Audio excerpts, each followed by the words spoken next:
My name is Wave Weir, and I am the owner-operator of Wave Fibre Mill, which is a semi-worsted spinning and weaving mill on the site of the Parry Municipal Airport. Traditionally, about 100 years or more ago, the cornerstone of most towns and villages was the spinning and weaving mill.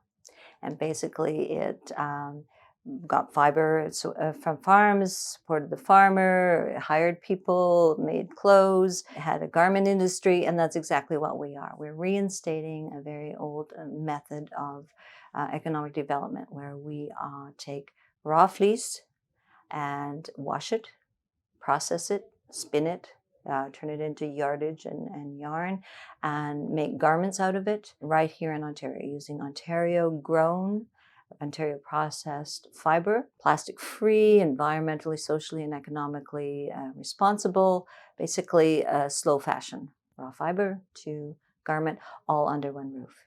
Well, I was brought up by two active, functioning artists. So as kids, we lived in art studios, and one, you're poor, and two, you have a lot of resources. And so if you wanted something or needed something, you simply made it. My parents were unique in that they lived off of their art their whole lives. So they're very entrepreneurial.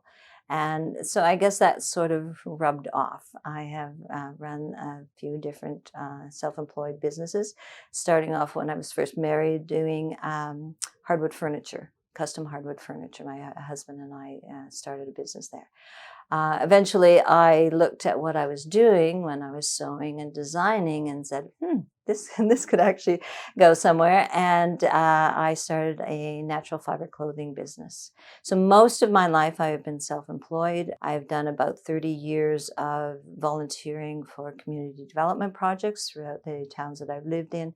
Okay, most Canadian wool farmers need to transport their fleece to a depot, or the Canadian Wool Growers Depot, where they may get paid 15 cents a pound, and that wool is shipped to China.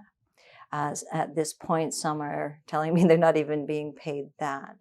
The smaller producers find that it's not worthwhile to pay the cost of gas and the expense of getting it down there, and are often trying to burn or compost their wool, which is really difficult to do. With wool, it does not burn. And so there is a lot of fleece that is not being used here in Canada.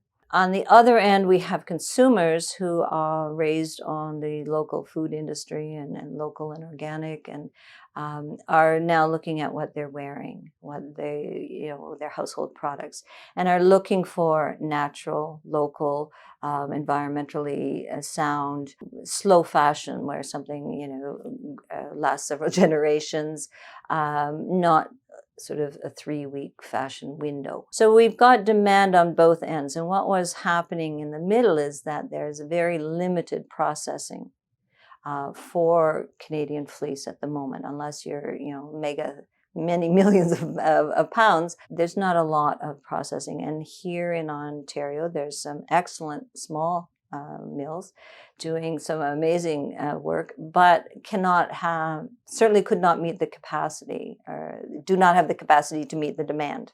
If I were to win the award, what I would do with the money is invest it in people. At the moment, we have our brick and mortar. We have a very large and impressive mill and mill equipment. We have a few people who have been trained to use this equipment. And what we're finding now is that we are looking for trained and skilled technicians, office people, marketing. And there isn't anyone that is trained to do this to be had.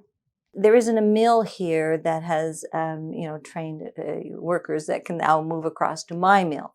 So we are looking at starting apprenticeship programs, training skilled workers. Right now, what we are looking at, we've been operating with about 5 employees this past summer. We are looking to hire more.